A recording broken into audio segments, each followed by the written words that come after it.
దేవుడు ఎవరిని బలవంతాన పరిశుద్ధునిగా చేయడు. నీకు ఆశ ఉండాలి, నీకు ప్రయత్నం ఉండాలి, నీకు దాహం ఉండాలి. అంతేగాని నువ్వు ఇష్టమున్నా లేకున్నా బలవంతాన నేను పట్టుకొని బండకేసి ఉతికి నేను శుభ్రం ఏం చేయడు ఆయన. క్రీస్తులో నుండి వాళ్ళు వెళ్ళిపోయారు, తొలగిపోయారు. ఆ తర్వాత సరే నాయన, నేను బాధపడుతున్నాను కానీ నేను బలవంతం చేయలేను, మంచిది బేట అన్నాడు. పోయినాక వాడికి గుండె ఆగిపోయింది అనుకోండి, ఆయువు తీరిపోయింది అనుకోండి, వాడు ఎక్కడ చేస్తాడు? క్రీస్తులోనా, క్రీస్తుకు బయటనా? వాడు ధన్యుడు గాడు, దురదృష్టవంతుడు, నిత్య దరిద్రుడు. ఎన్ని బాధలు వచ్చినా క్రీస్తులోనే నమ్మకంగా ఉండాలి. అందుకే ప్రకటన గ్రంథము 2:10 కూడా చెబుతాడు, ప్రాణాపాయము వచ్చినను నమ్మకముగా ఉండుము, అంతము వరకు నమ్మకంగా ఉండుమన్నాడు మెయిన్ టెక్స్ట్ లో. అవునా? అంతము వరకు నమ్మకంగా ఉండు. కింద ఫుట్ నోట్ లో చూసినట్లయితే ప్రాణాపాయము వచ్చినను నమ్మకముగా ఉండు. ఒక కథ చెప్పాలని ఉంది కానీ చెప్పలేనేమో, నాకు ఏడుపు వస్తుందేమోనని భయంతో ఇంతసేపు నేను బిగబట్టుకున్నాను. Real life story. ఒక 10 మంది క్రైస్తవ సువార్థికులను తీసుకుపోయి జైల్లో వేశారు. మీరు యేసు ప్రభువును వదిలిపెట్టాలి, లేకుండా మిమ్మల్ని చంపేస్తామని. చంపండి, ఏమన్నా చేసుకోండి, మేమైతే ప్రభువును వదిలిపెట్టేది లేదన్నారు. అన్న తర్వాత 2 సంవత్సరాలు అయింది. వీళ్ళని ఎందుకు దండగా మేపడం, వాళ్ళని ఏదో ఒకటి చేసి సెటిల్ చేసి మరీ మొండికేసి చంపేసేయండి అన్నారు ప్రభుత్వ పెద్దలు. అప్పుడు ఆ లోకల్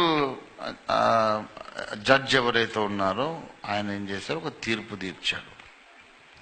ఈ 10 మందిని పట్టుకుపోయి చలికాలము బట్టలు లేకుండా చిన్న చడ్డీలు పెట్టుకొని చెరువులో దింపండి, నీళ్లలో. గజ గజ గజ వణికించే చలి, దేహం మొత్తం తిమ్మిర్లెక్కిపోతుంది. అందులో దింపితే ఇక మెల్లగా మైకం కమ్ముతుంది, ప్రాణం పోద్ది అన్నమాట. ఇప్పటికైనా ఒప్పుకోండి, యేసు దేవుడు కాదని, దేవుడు లేడని, వెంటనే బయటికి తీస్తాం, లేకపోతే అక్కడే మీరు చచ్చిపోతారు అన్నారు.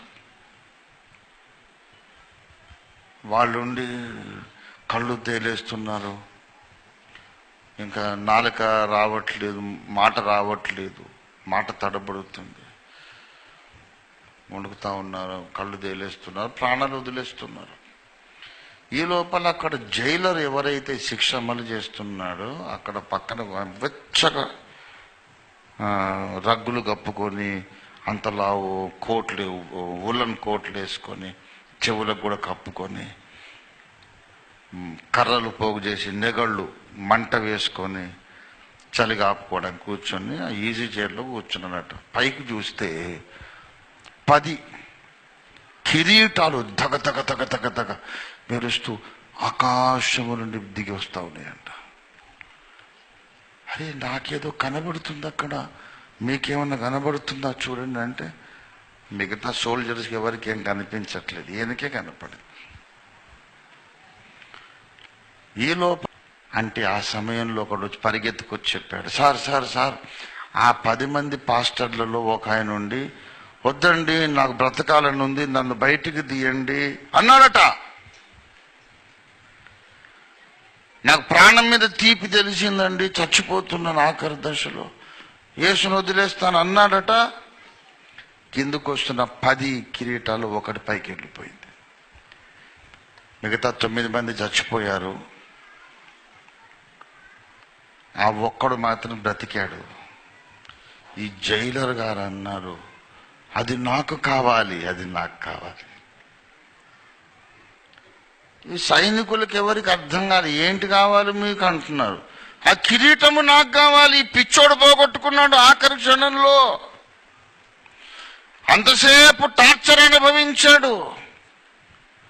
ఇంకొక్క నిమిషం వాడు ఓపిక పడితే అయిపోను, మహిమ కిరీటం అతని దక్కేది. ఓరి పిచ్చోడా, పోగొట్టుకున్నవరా, నాకైతే తెలీదు, నీకు అన్నీ తెలుసు కదా, నాకు కావాలా, నాకు యేసు కావాలా.